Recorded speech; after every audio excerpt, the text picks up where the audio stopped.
Bismillahirrahmanirrahim.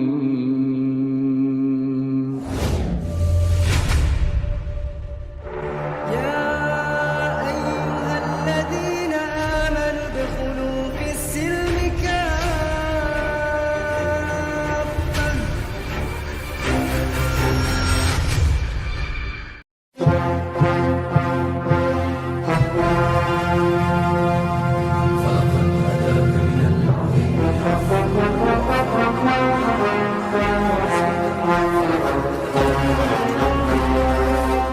Selamat datang Pak Terkhusus. Pendeta, salam kenal, salam hormat, semoga sehat selalu.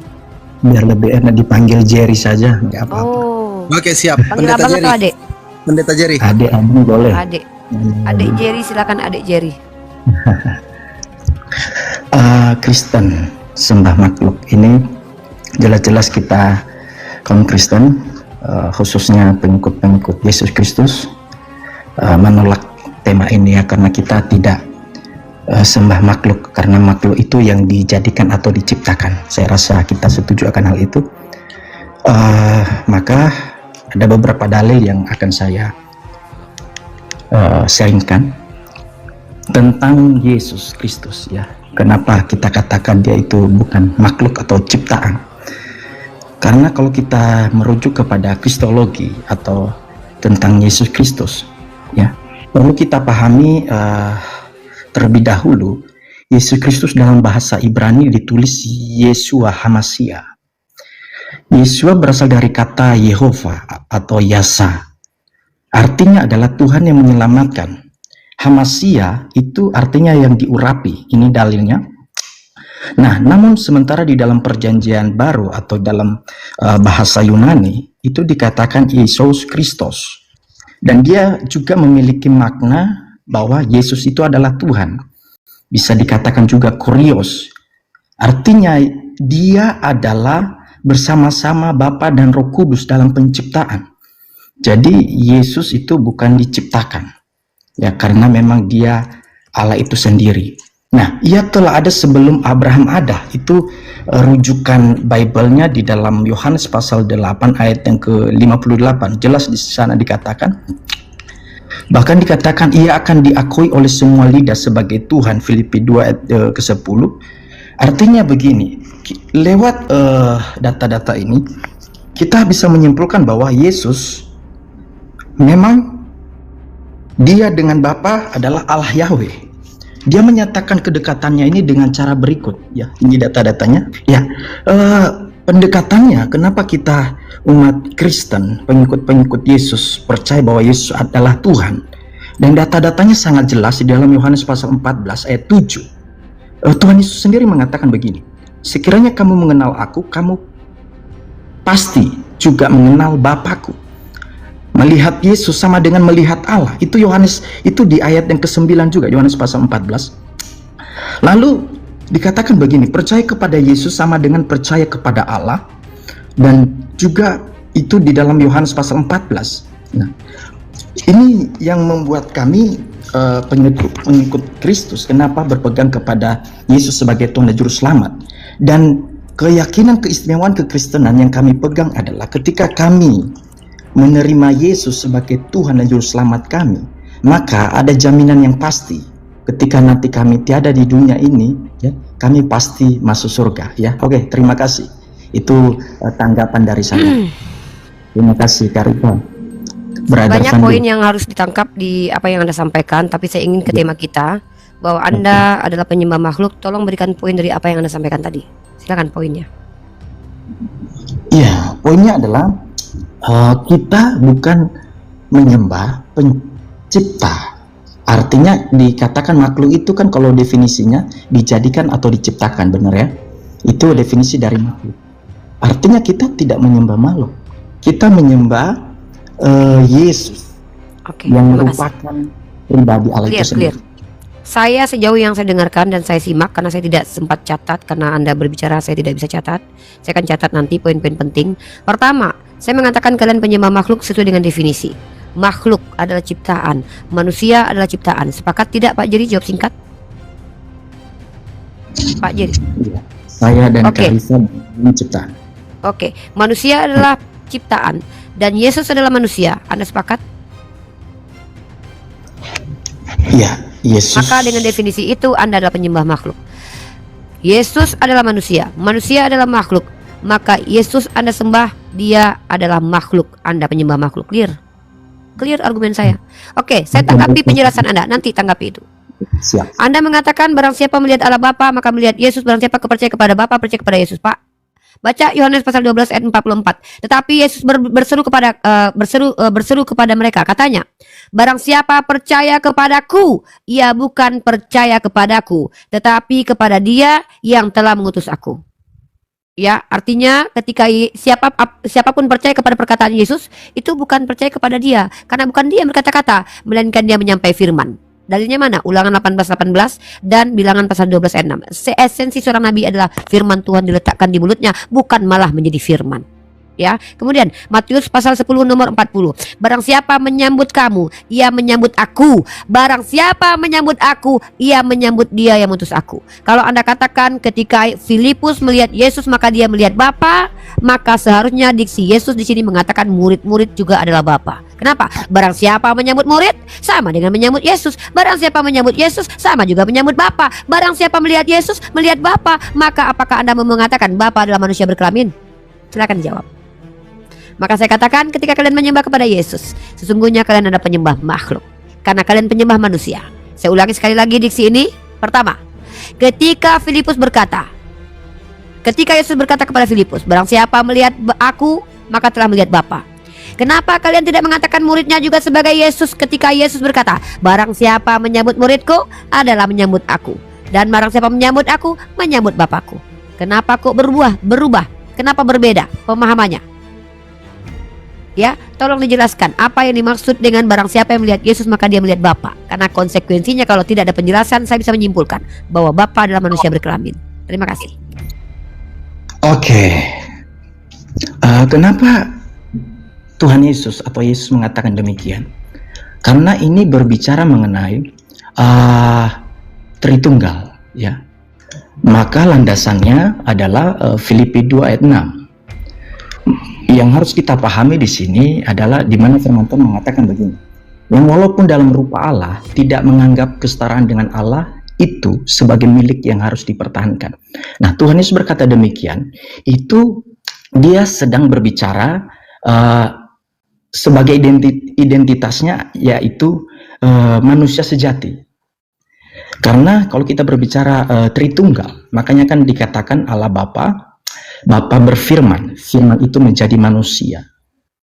Artinya itu menunjukkan secara tidak langsung bahwa dia itu setara dengan Allah, karena memang dia pribadi Allah itu sendiri.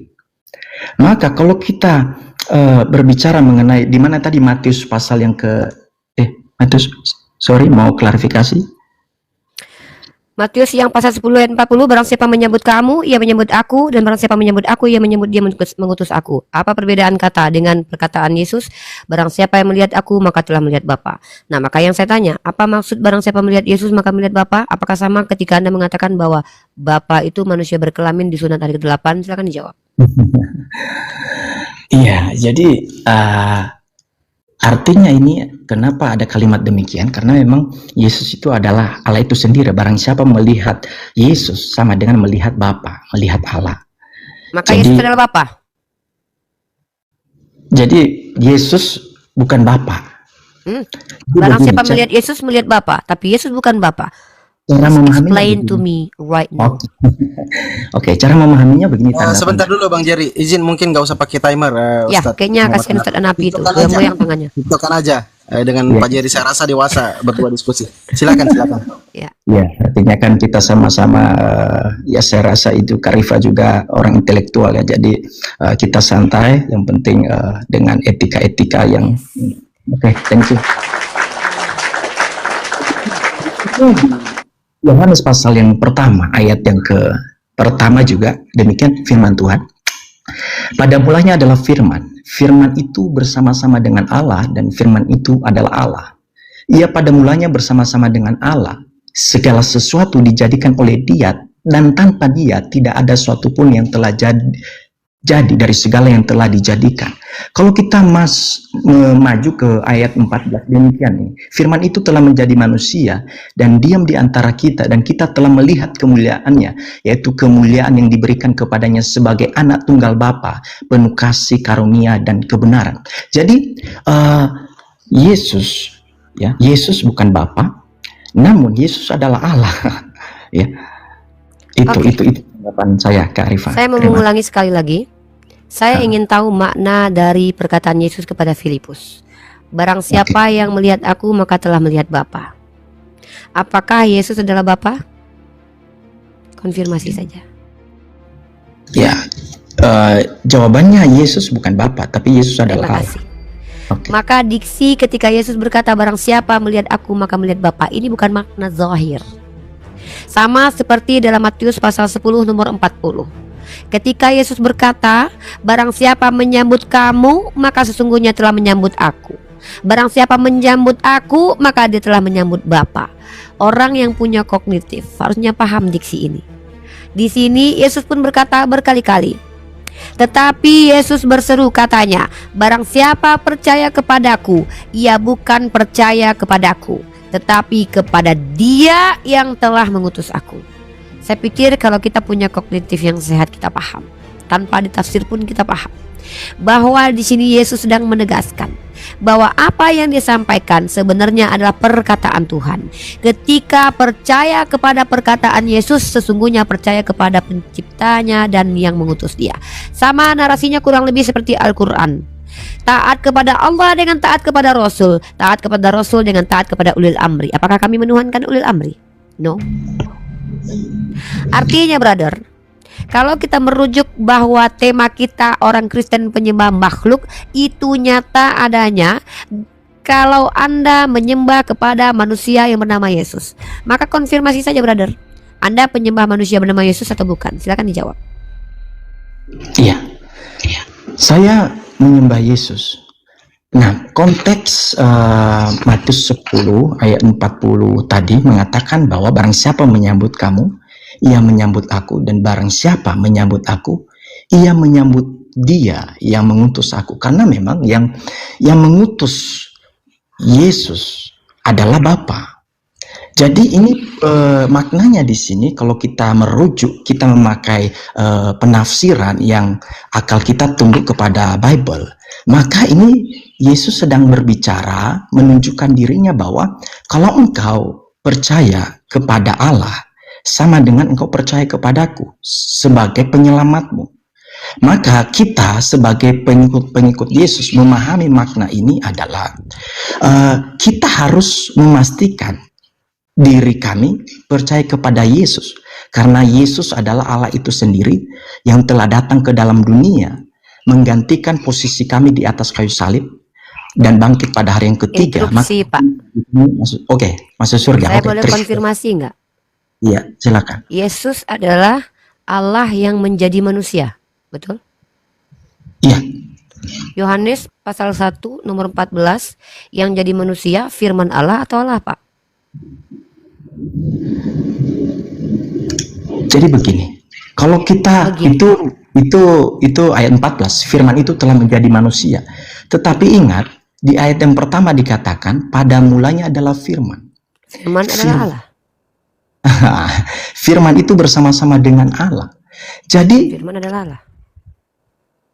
Misalnya saya berbicara kepada Kak Rifa, yang kalimat saya ini berkata-kata, maka ya karena ini saya sendiri ya, bukan Kak Rifa. Kata-kata Anda adalah Anda. Iya. Kata-kata Anda terdengar di Bintaro. Anda di Bintaro sekarang? Saya di Sulawesi Utara, Kak Rifa. Kata-kata Anda terdengar di ruangan di Bintaro. Iya. Anda tidak berada di Bintaro.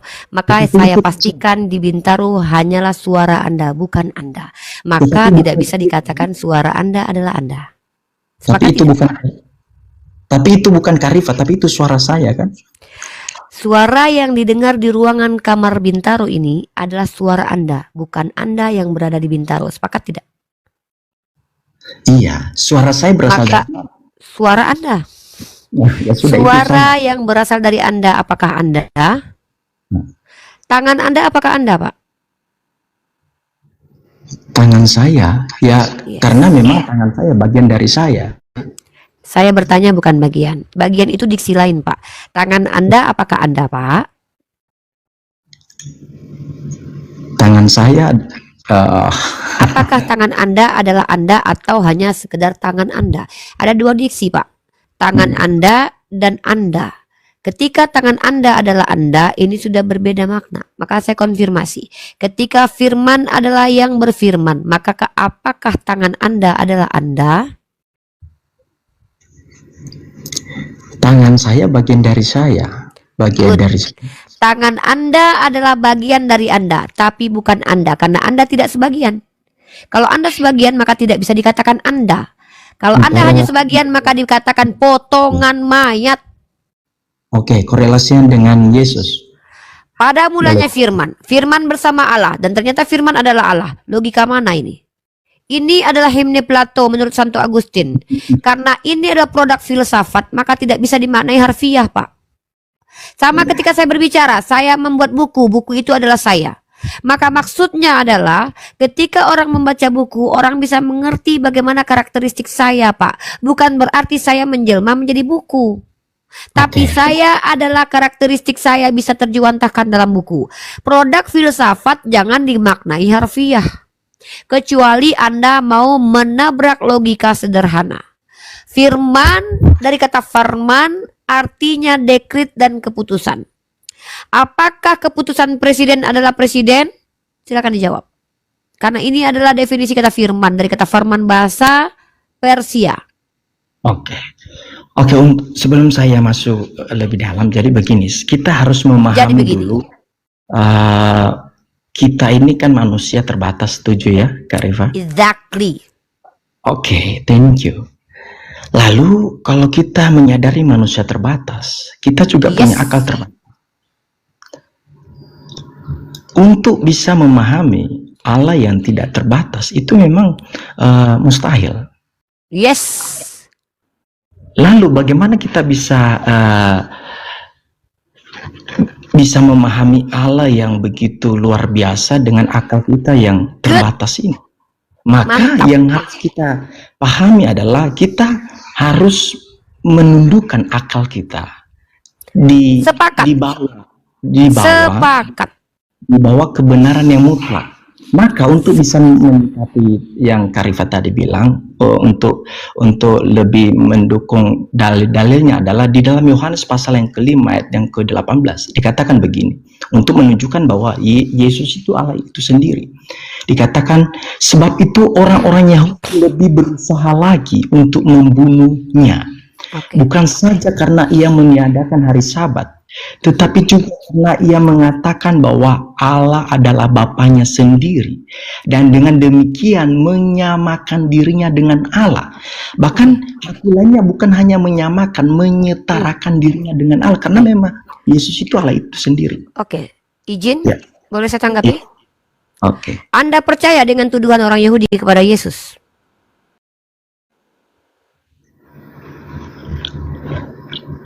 Jadi begini, mereka menuduh. Saya tanya, Anda percaya kepada tuduhan orang Yahudi yang mengatakan Yesus penghujat Tuhan? Anda percaya? Iya, mereka memang mengatakan demikian. Maka kematian Yesus di tiang salib sebagai hukuman bagi penghujat Tuhan menurut imamat itu adalah peristiwa yang dibenarkan. Maka betullah Yesus mati terkutuk karena menghujat Tuhan. Menurut orang Yahudi. Maka tuduhan orang Yahudi bahwa laki-laki bernama Yeshua ini wajib mati, dirajam karena menghujat Tuhan, mereka tidak bisa disalahkan karena mereka menjalankan hukum Torah. Maka Anda percaya kepada tuduhan Bani Israel yang mengatakan bahwa laki-laki ini menyamakan dirinya dengan Tuhan, maka dia termasuk menghujat Tuhan. Anda percaya dengan tuduhan orang Israel. Kenapa Anda tidak percaya dalam Gitin bahwa dia mati dalam tinja manusia, dibangkitkan oleh Onkelos dalam Targum Onkelos? Karena sumber literasi Anda adalah orang Yahudi, kenapa tidak percaya semua literasi Yahudi yang mengatakan dia anak haram, yang mengatakan dia penghujat Tuhan dan nabi palsu? Kenapa? Kita harus pahami dulu tujuan. Apa yang harus saya pahami? Apa? Kalau kita merujuk kepada goal dari Yesus disalibkan yaitu adalah untuk menebus kehidupan manusia dari dosa. Nah, rujukannya Oke. di dalam Anda percaya bahwa Ya. kematian Yesus itu adalah rencana Bapaknya Yesus atau Tuhan Bapa? Iya, itu memang dalam rencana Ilahi. Izin saya memberikan satu ayat untuk kita telah bersama. Boleh sudah saya lari jauh? selesaikan argumen saya belum selesai. Boleh? Oke. Kalau kita melihat bagaimana rencana Allah mengenai penebusan ini di latar belakangnya, ya kita tahu semua ya bahwa Adam dan Hawa telah jatuh ke dalam dosa, ya, dan itu memastikan manusia hubungannya dengan Allah terputus. Artinya manusia termasuk khususnya saya akibatnya adalah kematian kekal karena upah dosa adalah maut. Roma ke-23. Ini saya menjelaskan mengenai sejarah dulu ya. Tapi masih ada waktu ya. Masih ada waktu ini. Saya izinkan Anda, tapi saya pengennya kita tidak melebar karena setiap argumen Anda itu 10 bantahan saya, Pak. Ketika Anda katakan Adam berdosa, tolong tunjukkan dalam kitab Kejadian di mana Adam dikatakan berdosa. Tidak ada, Pak. Saya tidak tahu Anda dapat ide dari mana, gagasan dari mana mengatakan Adam berdosa, karena tidak ada dalam kitab Kejadian Adam berdosa. Saya pembaca Bible, Pak. Jadi ketika Anda berbicara, menjelaskan doktrin Anda, saya punya 10 bantahannya. Maka fokus ke tema kita saja. Bahwa tadi Anda mengatakan bahwa pembunuhan terhadap Yesus itu diinginkan oleh Bapa, maka tunjukkan literasinya saja. Karena ketika Anda menyampaikan kisah dalam Kejadian, saya punya 10 bantahan di setiap argumen Anda, walaupun argumennya cuma satu. Saya pastikan itu, Pak. Jadi tolong, biar kita tidak melebar kemana-mana, tolong, saya bertanya satu hal yang sangat krusial. Kematian Yesus itu keinginan Bapa atau bukan? Tolong bawakan literasinya, biar kita tidak melebar. Silakan. Jadi kematian Yesus di atas kayu salib adalah itu dalam rencana Allah. Oke. Itu menunjukkan bagaimana Data. Allah itu data. Oke, Ya, datanya tadi di Anda dalam. tahu saya tadi Anda sebelum bicara ke saya, Anda bilang ke Fandi kita diskusi akademis. Salah satu ciri-ciri diskusi akademis dengan adanya dalil atau literasi. Izin saya minta dalil. Ada data. Ya. Matius 1 ayat yang ke-21. Ini kelahiran Tuhan Yesus Kristus ya. Dikatakan begini, ia akan melahirkan anak laki-laki dan engkau akan menamakan dia Yesus. Karena dialah yang akan menyelamatkan umatnya dari dosa mereka. Yes. Hal itu terjadi supaya genaplah yang difirmankan Tuhan oleh Nabi. Sesungguhnya anak darah itu akan mengandung dan melahirkan seorang anak laki-laki dan mereka akan menamakan dia Immanuel yang berarti Allah menyertai kita. Jadi dasarnya begini. Karena dosa manusia, Allah tidak rindu manusia itu binasa. Karena upah dosa adalah maut. Nah, sementara manusia telah jatuh ke dalam dosa, maka Allah menyatakan kasih-Nya dengan mengorbankan anaknya yang tunggal, ya, menjadi seperti manusia sampai mati di atas. Itu rencana Allah. Tapi goalnya untuk menggantikan posisi manusia yang seharusnya dihukum, dimurkai karena dosa-dosa mereka. Oke, itu. Boleh saya tanggapi ya? Saya fokus kepada keinginan siapakah kematian Yesus. Ya, kita sudah lari jauh tapi tidak masalah, saya ikuti supaya ini sangat krusial sekali. Tolong dibuka Bapak kalau Anda punya Bible, Yohanes pasal 8 nomor 37. Satu perikop. Perikopnya keturunan Abraham yang tidak berasal dari Allah. Saya akan bacakan teman-teman, simak teman-teman, resapi, renungi. Ini penting buat peradaban. Jangan mau merusak peradaban. Yohanes pasal 8 nomor 37 sampai 47. Saya bacakan. Teman-teman, Bapak Pendeta yang terhormat, siap-siap dengarkan dalil ini. Ini firman Tuhan Anda berwarna merah, perkataan Yesus.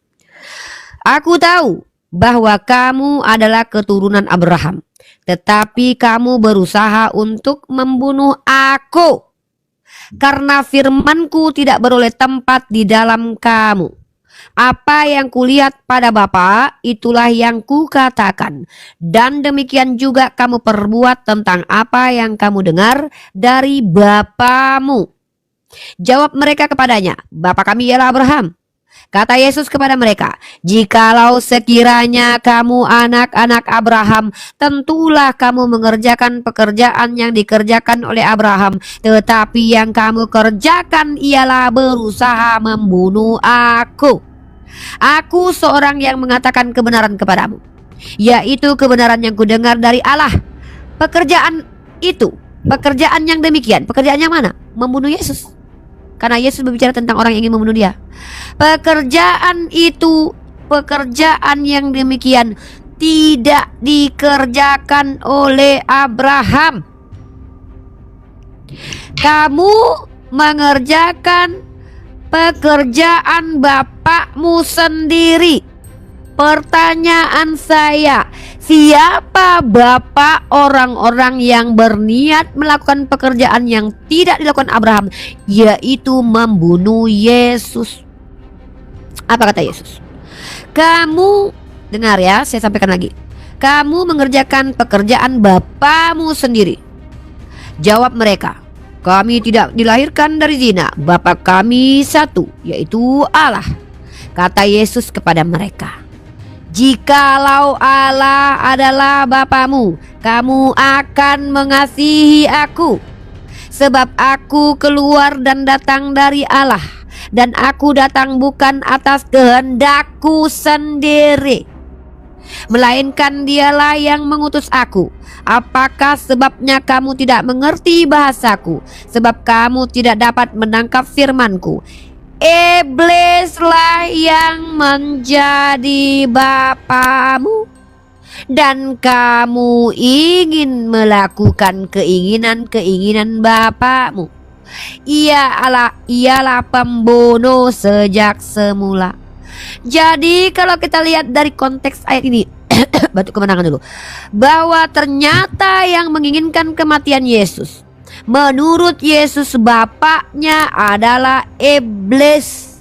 Kenapa Pak Pendeta yang ganteng, adekku Pak Jerry Bulolo, Anda mengatakan bahwa yang menginginkan kematian Yesus adalah bapaknya? Sementara kata Yesus, "Jikalau bapakmu adalah Allah, kamu tentu mengasihi aku." Oke, sudah Kenapa kalian malah menikmati kematian Yesus, saudara-saudara? Maaf, saya bercanda ya. Saya tidak mau kita terlalu tegang, brother ya. Silakan. Terima kasih, Karifa. Yes. Konteks ini sebenarnya berbicara. Konteks, silakan. Kita harus kembali ke konteks karena ini ayat ini nggak berbicara dengan sendiri berdasarkan tafsiran manusia atau akal manusia. Ini Yohanes pasal yang ke-8 ayat yang ke-37 dan seterusnya. Tuhan Yesus sedang berbicara mengenai orang-orang Yahudi yang tidak percaya kepada akan rencana Allah, bagaimana Yesus itu sendiri ya datang ke dalam dunia untuk mengerjakan rencana Allah dengan dia menderita, disalib ya, mati di atas kayu salib dan bangkit pada hari yang ketiga. Tujuannya adalah untuk menyelamatkan orang-orang Yahudi khususnya yang hidup dalam dosa. Dan ini yang Tuhan Yesus ajarkan kepada mereka. Tuhan Yesus menunjukkan dalam konteks ini, "Hai kamu orang-orang Yahudi, percayalah kepadaku. Karena hanya dengan percaya kepadaku, maka dosa-dosamu diampuni." Nah, karena mereka tidak percaya kepada rencana Allah, ya, lewat karya yang dikerjakan oleh Tuhan Yesus sendiri. Di ayat yang ke-44, Karifa sudah mengatakan tadi, karena mereka tidak percaya kepada Yesus sebagai Tuhan dan Juru Selamat mereka, maka Yesus sendiri mengatakan kepada mereka, "Iblis saya menjadi bapamu, dan kamu ingin melakukan keinginan-keinginan bapamu. Ia adalah pembunuh manusia sejak semula dan tidak hidup dalam kebenaran." Ini tidak merujuk kepada Yesus yang dibunuh di atas kayu salib, bukan, konteksnya bukan itu. Kita harus paham itu dengan betul dulu. Maka nggak ada namanya cocokmologi ya. Ya kurang lebih seperti itu ya. Saya turun dulu, kurang lebih seperti itu Brother Fandi, Kak Rifa, terima kasih semuanya karena saya ada tugas. Oke, my brother Jerry Bulolo, terima kasih atas diskusi yang luar biasa ini ya. Oke, terima kasih. Ya, saya di sini adalah seorang yang sedang berusaha diskusi akademis ya.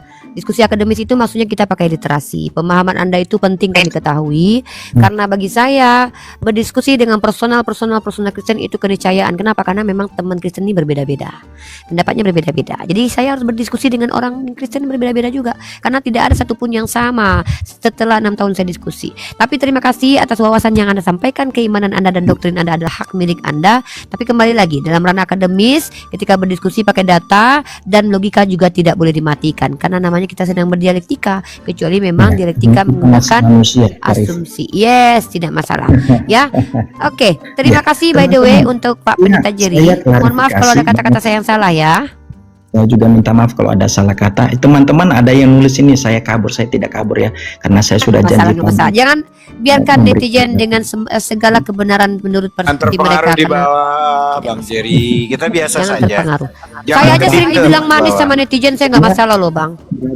Ya. Andi, Rifa, makasih banyak semuanya. Siap, Bang Jerry. Sukses selalu, Ya, sehat selalu, Bang Jerry. sehat selalu, sukses selalu, semangat selalu, Pak Pendeta. Kalau perlu bertanya tentang Islam, tanyakan kepada saya dan Ustadz Anafi ya. Kalau Anda bertanya ke saya, Ustadz Anafi yang menjawab. Begitu caranya. Ya, oke, terima kasih. Ya, Lanjutkan. siap, Bang Jerry. Sukses selalu, Bang Jerry. Ya.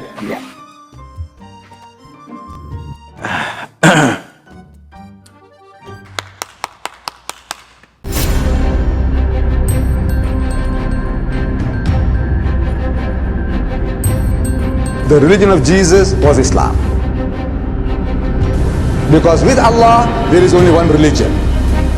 He says, Inna dina inda Allahi Islam.